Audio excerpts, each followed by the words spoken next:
আসসালামু আলাইকুম। হ্যালো শিক্ষার্থী বন্ধুরা, কেমন আছো? আশা করি তোমরা সকলেই ভালো আছো। আজ আমি তোমাদের নতুন একটা আপডেট নিয়ে তোমাদের কাছে হাজির হয়েছি। তা হচ্ছে শুধুমাত্র এটা হচ্ছে তোমাদের পঞ্চম এবং অষ্টম শ্রেণীর তথ্য নিয়ে তোমাদের কাছে আমি নতুন একটা ভিডিও নিয়েছি। এই ভিডিওটা প্রকাশ হয়েছে তোমাদের ইত্তেফাক, দৈনিক ইত্তেফাক হচ্ছে তোমাদের সংবাদ পত্রিকায় এবং এটা প্রকাশ হয়েছে 15ই নভেম্বর 2024 সালে। দেখো তোমাদের যে পঞ্চম এবং অষ্টম শ্রেণীর বৃত্তি পরীক্ষা ফিরছে পুনরায় নিয়মে।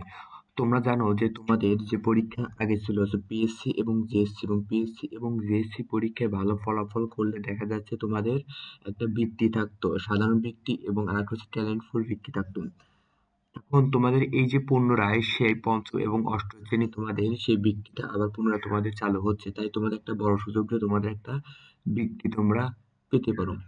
দেখো এখানে কি বলছে যে দফায় দফায় পরীক্ষা নেওয়া শিক্ষার্থীদের উপর মানসিক চাপ বাড়বে বলে 2009 সাল থেকে প্রাথমিক শিক্ষা সমাপনী পরীক্ষা পিইসি ও 2010 সালে জুনিয়র স্কুল সার্টিফিকেট মানে জেএসসি পরীক্ষা চালুর পর পৃথকভাবে পরীক্ষা নিয়ে বৃত্তি দেওয়ার পদ্ধতি বাতিল করা হয়, এবং তারপর থেকে পিইসি আর একটা হচ্ছে জেএসসি পরীক্ষা উত্তীর্ণদের মধ্যে থেকে ফলাফল ভিত্তিতে 50,000 শিক্ষার্থী বৃত্তি পেত। তারপরে থেকে কি হতো যে সেখান থেকে একটা বৃত্তি পেত।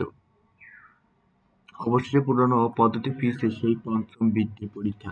এবার ক্লাসে বাছাই করা এবং আগ্রহী শিক্ষার্থীর সুযোগ পাবে বৃত্তি পরীক্ষা। অর্থাৎ তোমাদের যে ক্লাসে একজন বাছাই করার পরেই দেখা যাচ্ছে যে তোমাদের শিক্ষার্থীরা সুযোগ পাবে। তোমরা আগ্রহীভাবে তোমরা সেই পরীক্ষা দিতে পারো এবং সেখানে উত্তীর্ণ হয়ে তোমরা বৃত্তি একটা পেতে পারো। এবং গত 15 আগস্ট সরকার পতনের পর থেকে জাতীয় শিক্ষাক্রম রূপরেখা 2021 বাতিল করেছে অন্তর্বর্তী সরকার। 2021 সালে যে একটা নিয়ম ছিল সেই নিয়মটা তো সরকার বাতিল করেছে। এছাড়া 2012 সালে প্রণীত সৃজনশীল পদ্ধতি বহাল করা হয়েছে। এতে গতানুগতিক ধারা আগের মতো বার্ষিক পরীক্ষা নেওয়া হবে, মানে আগের মতো তোমাদের বার্ষিক পরীক্ষা হবে। ফলে আগের নিয়মে বৃত্তি পরীক্ষা হবে কিনা তা নিয়ে আরো প্রশ্ন উঠেছে তাদের মাঝে। তখন কি বলেছে, প্রাথমিক ও গণ শিক্ষা মন্ত্রণালয় থেকে বলেছে আগামী শিক্ষাবর্ষে পুরনো পদ্ধতিতে বৃত্তি পরীক্ষা নেওয়ার বিষয়ে আলোচনা চলছে। প্রাথমিক সমাপনীর পঞ্চম শ্রেণীর আগে পৃথক বৃত্তি পরীক্ষা নেওয়া যায় কিনা তা নিয়ে আলোচনা করার চূড়ান্ত সিদ্ধান্ত নেওয়া হয়েছে। মানে প্রাথমিকে আগে যে ছিল সেইভাবে বৃত্তি পরীক্ষা নেওয়া যায় কিনা সেটা সেরকম একটা চূড়ান্ত সিদ্ধান্ত তোমাদের নেওয়া হয়েছে।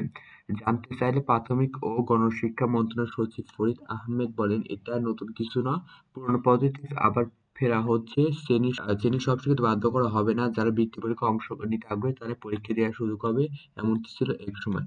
শিশুরা ছোটবেলা থেকে প্রতিযোগিতার মধ্যে দিয়ে বড় হতে শিখবে। আর তোমাদের যে এখানে খুব স্পষ্টভাবে বলা দেওয়া হয়েছে যে তোমাদের আগে যে বৃত্তি পরীক্ষা হতো সেই বৃত্তি পরীক্ষা আবার ফিরে আসা হবে, এবং তোমাদের যে শ্রেণীর সব শিক্ষার্থীকে বাধ্য করা হবে তা না। তোমরা যদি আগ্রহ থাকো তোমাদের বৃত্তি পরীক্ষা দেওয়ার জন্য তারপর তোমরা বৃত্তি পরীক্ষা দিতে পারবা। আগ্রহ না থেকে বৃত্তি পরীক্ষা দেওয়ার কোনো প্রয়োজন নেই। আর আরেকটা বিষয়, যে যারা হচ্ছে এইসব বৃত্তি পরীক্ষা দিবে তারা এক একটা প্রতিযোগিতা নিয়ে তারা বেড়ে উঠবে।